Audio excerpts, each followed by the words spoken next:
Hey everyone, is your Sendit app not working? Don't worry, here a quick and easy way to fix it. So let's get started. First of all, restart the app. After you have restarted the app, first fully close the Sendit app and reopen it. A simple restart can fix minor bugs or glitches.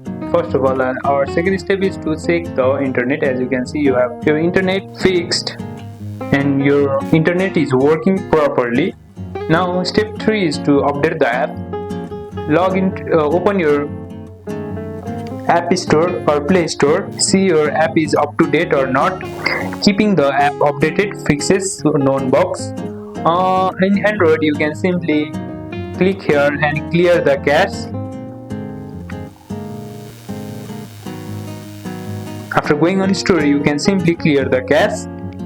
And step 5 is to reinstall the app. If nothing works, try deleting and reinstalling the Sendit app. Just make sure you are logged into your Snapchat or Instagram so you don't lose access. And that's it. Your Sendit should be working now.